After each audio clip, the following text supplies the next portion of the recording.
Green colour chicken gravy ಹೇಗೆ ಮಾಡೋದಂತೂ ಈ ವಿಡಿಯೋದಲ್ಲಿ ನೋಡೋಣ ಬನ್ನಿ.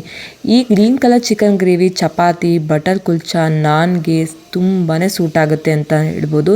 ಈವನ್ ಅನ್ನಕ್ಕೆ ಕಲಿಸ್ಕೊಂಡ್ರು ಅಂತೂ ನೆಕ್ಸ್ಟ್ ಲೆವೆಲ್ ಅಂತಲೇ ಹೇಳ್ಬೋದು. ಇನ್ನೇನು ಶ್ರಾವಣ ಮುಗೀತು, ಈ ರೀತಿ ಚಿಕನ್ ಗ್ರೇವಿನ ಒಮ್ಮೆ ಟ್ರೈ ಮಾಡಿ, ಖಂಡಿತವಾಗ್ಲೂ ನೀವು ಇಷ್ಟಪಡ್ತೀರಾ. ಗ್ರೇವಿನ ಯಾವ ರೀತಿ ಮಾಡ್ಕೊಂಡು ಬರೋದು ಅಂತ ನೋಡ್ಕೊಂಡು ಬರೋಣ ಬನ್ನಿ. ಮೊದಲಿಗೆ ನಾನಿಲ್ಲಿ 300 ಗ್ರಾಮ್ಸ್ ಆಫ್ ಚಿಕನ್ನ ಅರಿಶಿಣದ ಪುಡಿ, ಉಪ್ಪು ಹಾಕಿ ಚೆನ್ನಾಗಿ ತೊಳ್ಕೊಂಡಿದ್ದೀನಿ. ಒಂದು 3-4 ಟೈಮ್ಸ್ ತೊಳ್ಕೊಬೇಕಾಗುತ್ತೆ, ಅದ್ರ ಸ್ಮೆಲ್ ಎಲ್ಲ ಹೋಗಬೇಕು.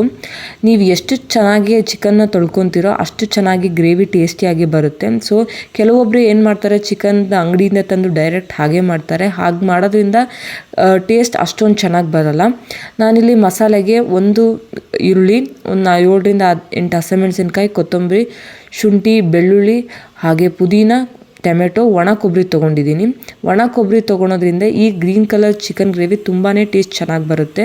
ಹಸಿ ಕೊಬ್ಬರಿಯಲ್ಲಿ ಅಷ್ಟೊಂದು ಚೆನ್ನಾಗಾಗಲ್ಲ. ಆಮೇಲೆ ಈರುಳ್ಳಿನ ಸ್ವಲ್ಪ ಕಡಿಮೆ ಬಳಸಿ, ಇಲ್ಲಿ ಜಾಸ್ತಿ ಬಳಸಿದ್ರೆ ಸಾಂಬಾರು ಥರ ಆಗಿಬಿಡುತ್ತೆ. ಸೊ ಅದಕ್ಕೆ ಈರುಳ್ಳಿನ ಸ್ವಲ್ಪ ಕಡಿಮೆ ಬಳಸಿ. ಟೊಮೆಟೊ ಚಿಕನಿಗೆ ಜಾಸ್ತಿ ಹಾಕೋದ್ರಿಂದ ಗ್ರೇವಿ ತುಂಬಾ ಟೇಸ್ಟ್ ಚೆನ್ನಾಗಿರುತ್ತೆ. ಸೊ ಅದಕ್ಕೆ ನಾನು ಟೊಮೆಟೊ ಜಾಸ್ತಿ ತೊಗೊಂಡಿದ್ದೀನಿ, ಈರುಳ್ಳಿ ಕಡಿಮೆ ತೊಗೊಂಡಿದ್ದೀನಿ. ಇನ್ನು ನೆಕ್ಸ್ಟ್ ಅದಕ್ಕೆ ಅರಿಶಿಣದ ಪುಡಿ, ಹಾಗೆ ಹೋಮ್-ಮೇಡ್ ಗರಂ ಮಸಾಲ, ಉಪ್ಪು, ಎಣ್ಣೆ, ಹಾಗೆ ಚಿಕನ್ ಮಸಾಲ ತೊಗೊಂಡಿದ್ದೀನಿ. ಚಿಕನಿಗೆ ಎಣ್ಣೆ ಅಷ್ಟೊಂದು ಬೇಕಾಗಲ್ಲ, ಅದಕ್ಕೆ ಚಿಕನಿಗೆ ಸ್ವಲ್ಪ ಒಂದು 50 ml ಆಗೋಷ್ಟು ಆಯಿಲ್ ತೊಗೊಳ್ಳಿ, ಸಾಕಾಗುತ್ತೆ.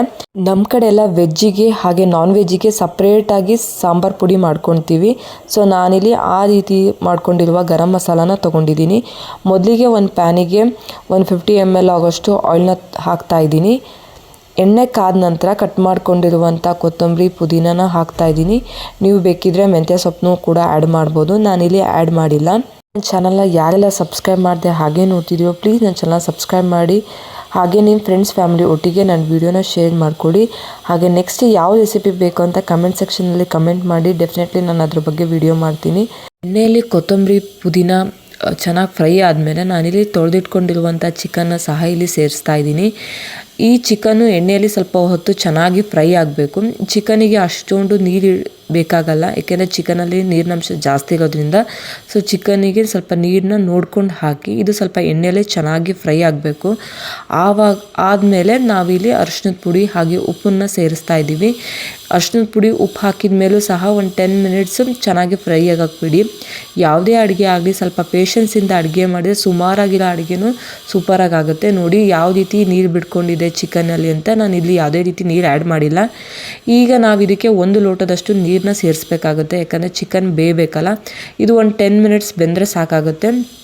ಕೆಲವೊಬ್ಬರು ಏನು ಮಾಡಿಬಿಡ್ತೀರಾ, ಮಸಾಲೆ ಎಲ್ಲ ಹಾಕಿ ಒಂದೇ ಸಲಗೆ ಬೇಯಕ್ಕೆ ಇಟ್ಬಿಡ್ತೀರಾ. ಹಾಗೆ ಮಾಡೋದ್ರಿಂದ ಚಿಕನ್ ಗ್ರೇವಿ ಅಷ್ಟು ಟೇಸ್ಟ್ ಬರೋಲ್ಲ. ಮೊದಲು ಈ ಥರ ಚಿಕನ್ ಆಗಲಿ ಮಟನ್ ಆಗಲಿ ಅರಿಶಿಣದ ಪುಡಿ, ಉಪ್ಪು ಹಾಕಿ ಒಂದು 10 ನಿಮಿಷ ಬೇಯಿಸ್ಕೊಳ್ಳಿ. ಬೇಯಿಸ್ಕೊಂಡು ಆದ ನಂತರ ನಾವು ಮಸಾಲಾನ ಹಾಕಬೇಕಾಗುತ್ತೆ. ಬನ್ನಿ ಇದಕ್ಕೆ ಒಂದು ಪೇಸ್ಟ್ ರೆಡಿ ಮಾಡ್ಕೊಳ್ಳೋಣ. ನಾನಿಲ್ಲಿ ಹಸಿಮೆಣಸಿನ್ಕಾಯಿ ಹಾಗೆ ಪುದೀನಾನ ಚೆನ್ನಾಗಿ ಉರಿತಾ ಇದ್ದೀನಿ ಈ ಚಿಕನ್ ಗ್ರೇವಿಗೆ. ಸೊ ಇದೇ ಒಂದು ಸೀಕ್ರೆಟ್ ಇಂಗ್ರೀಡಿಯೆಂಟ್ ಅಂತಲೇ ಹೇಳ್ಬೋದು. ಕೆಲವೊಬ್ಬರು ಹಸಿಮೆಣಸಿನ್ಕಾಯಿನ ಹಾಗೆ ಹೆಚ್ಚಾಕ್ತಾರೆ. ಹಾಗೇ ಹೆಚ್ಚಾಕೋದ್ರಿಂದ ಅದು ಗ್ರೀನ್ ಕಲರ್ ಬರೋದಿಲ್ಲ ಗ್ರೇವಿ. ಇನ್ನು ಈ ಕಡೆ ಚಿಕನ್ ಅರಿಶಿನ ಪುಡಿ, ಉಪ್ಪು ಹಾಕಿ ಕುದಿಯಕ್ಕೆ ಬಿಟ್ಟಿದ್ವಲ್ಲ, ಇವಾಗ ಅದಕ್ಕೆ ನಾವು ಹೋಮ್-ಮೇಡ್ ಗರಂ ಮಸಾಲ ಹಾಗೆ ಚಿಕನ್ ಮಸಾಲಾನ ಆ್ಯಡ್ ಮಾಡ್ತಾ ಇದ್ದೀನಿ. ಇದನ್ನು ಹಾಕಿ ಒಂದು 10 ಮಿನಿಟ್ಸ್ ಚೆನ್ನಾಗಿ ಕುದಿಸ್ಬೇಕಾಗತ್ತೆ. ಒಂದು 5 ಮಿನಿಟ್ಸ್ ಕುದ್ರೆ ಸಾಕಾಗುತ್ತೆ. ನಾವು ನೆಕ್ಸ್ಟ್ ಅದಾದಮೇಲೆ ಪೇಸ್ಟ್ ಹಾಕ್ಬೋದು. ಸೊ ಬನ್ನಿ ಪೇಸ್ಟ್ನ ರೆಡಿ ಮಾಡ್ಕೊಂಡು ಬರೋಣ. ಇಲ್ಲಿ ಹುರಿದಿದ್ದಂಥ ಹಸಿಮೆಣಸಿನ್ಕಾಯಿ, ಪುದೀನ ಜೊತೆಗೆ ನಾವಿಲ್ಲಿ ಕೊತ್ತಂಬರಿ, ಬೆಳ್ಳುಳ್ಳಿ, ಶುಂಠಿ ಹಾಗೆ ಟೊಮ್ಯಾಟೊ, ಈರುಳ್ಳಿ, ಒಣ ಕೊಬ್ಬರಿನ ಎಲ್ಲನೂ ಸೇರಿಸ್ಕೊಂಡು ಇದನ್ನು ಫೈನ್ ಪೇಸ್ಟಾಗಿ ಮಾಡ್ಕೋಬೇಕಾಗುತ್ತೆ. ಈ ಮಸಾಲನೇ ಒಂದು ಸೀಕ್ರೆಟ್ ಇಂಗ್ರೀಡಿಯೆಂಟ್ ಹೇಳ್ಬೋದು. ಇದಕ್ಕೂ ಬೇಕಿದ್ರೆ ನೀವು ಚಕ್ಕೆ, ಲವಂಗ, ಗಸಗಸೆ ಎಲ್ಲ ಹಾಕ್ಬೋದು, ಬಟ್ ಅದು ಜಾಸ್ತಿ ಫ್ರೆಗ್ನೆನ್ಸ್ ಅಂತ ಅನಿಸುತ್ತೆ. ನಾನು ಇದ್ರ ಜೊತೆಗೆ ನಾನೊಂದು ಸ್ವಲ್ಪ ಸಣ್ಣ ಉಪ್ಪನ್ನ ಹಾಕ್ತಾಯಿದ್ದೀನಿ. ಈ ರೀತಿ ಸಣ್ಣ ಉಪ್ಪು ಹಾಕೋದ್ರಿಂದ ನಾವು ಅದು ಗ್ರೀನ್ ಕಲರ್ ಅದು ಗ್ರೇವಿ ಹಾಗೇ ಇರುತ್ತೆ, ಅದು ಕಲರ್ ಏನು ಚೇಂಜ್ ಆಗಲ್ಲ. ರುಬ್ಬಿರೋ ಮಸಾಲ ನಾನಿಲ್ಲಿ ಚಿಕನಿಗೆ ಸೇರಿಸ್ತಾ ಇದ್ದೀನಿ. ಸೇರಿಸಿದ ನಂತರ ಒಂದು 10 to 20 ಮಿನಿಟ್ಸ್ ಬೆಂದರೆ ಸಾಕಾಗುತ್ತೆ. ಚಿಕನ್ ಗ್ರೇವಿ ರೆಡಿ ಆಗಿಬಿಡುತ್ತೆ. ಆಲ್ರೆಡಿ ನಾವು ಚಿಕನ್ ಬೇಯಿಸ್ಕೊಂಡಿರೋದ್ರಿಂದ ಏನು ಮಸಾಲ ಕುದಿಯೋದಕ್ಕಷ್ಟೇ ನಾವು ಟೈಮ್ ಕೊಡಬೇಕಾಗುತ್ತೆ. ಸೊ ಈ ರೀತಿ ಮಾಡ್ಕೊತೀನಿ ಗ್ರೀನ್ ಕಲರ್ ಚಿಕನ್ ಗ್ರೇವಿನ. ನೀವು ಖಂಡಿತವಾಗ್ಲೂ ಇಷ್ಟಪಡ್ತೀರಾ. ಸೊ ಒಮ್ಮೆ ಟ್ರೈ ಮಾಡಿ. ನೀವು ಪದೇ ಪದೇ ಈ ರೀತಿ ಗ್ರೀನ್ ಕಲರ್ ಚಿಕನ್ ಗ್ರೇವಿನ ಮಾಡ್ಕೊಂಡು ತಿಂತೀರಾ. ನೋಡಿ ಸೈಡಿಗೆಲ್ಲ ಆಲ್ರೆಡಿ ಎಣ್ಣೆ ಬಿಟ್ಕೊತಾ ಇದೆ. ಇನ್ನೊಂದು 5 ಮಿನಿಟ್ಸ್ ಹೋಗ್ಬಿಟ್ರೆ ಇದು ಚಿಕನ್ ಗ್ರೇವಿ ರೆಡಿ ಆಗುತ್ತೆ. ಇದು ತುಂಬಾ ಯಮ್ಮಿ ಆಗಿರುತ್ತೆ. ನೋಡಿ ಸೈಡಿಗೆಲ್ಲ ಚಿಕನಲ್ಲಿರುವಂಥ ಎಣ್ಣೆ ಎಲ್ಲ ಬಿಟ್ಕೊಂಡಿದೆ. ಹಾಗೆ ಪೀಸಸ್ ಕೂಡ ಸಾಫ್ಟಾಗಿ ಬೆಂದಿದೆ. ಸೊ ಈ ಟೈಮಲ್ಲಿ ನಾವು ಗ್ಯಾಸ್ನ ಆಫ್ ಮಾಡಬೇಕಾಗತ್ತೆ. ಇನ್ನು ನೆಕ್ಸ್ಟ್ ವಿಡಿಯೋದಲ್ಲಿ ಬ್ಯಾಚುಲರ್ ಸ್ಟೈಲ್ ಚಿಕನ್ ಗ್ರೇವಿನ ಯಾವ ರೀತಿ ಮಾಡೋದು ಅಂತ ಹೇಳ್ಕೊಡ್ತೀನಿ. ಅದು ಕೂಡ ಟೇಸ್ಟ್ ತುಂಬ ಚೆನ್ನಾಗಿರುತ್ತೆ. ಅದನ್ನು ಟೇಸ್ಟ್ ಮಾಡೋದಕ್ಕಿಂತ ಮುಂಚೆ ಈ ಗ್ರೇವಿನ ಟ್ರೈ ಮಾಡಿ, ಖಂಡಿತವಾಗ್ಲೂ ನೀವು ಇಷ್ಟಪಟ್ಟೇ ಪಡ್ತೀರಾ. ಹಾಗೆ ನೆಕ್ಸ್ಟ್ ಯಾವ ರೆಸಿಪಿ ಬೇಕು ಅಂತ ಕಮೆಂಟ್ ಸೆಕ್ಷನಲ್ಲಿ ಕಮೆಂಟ್ ಮಾಡಿ. Thanks for watching. Love you all.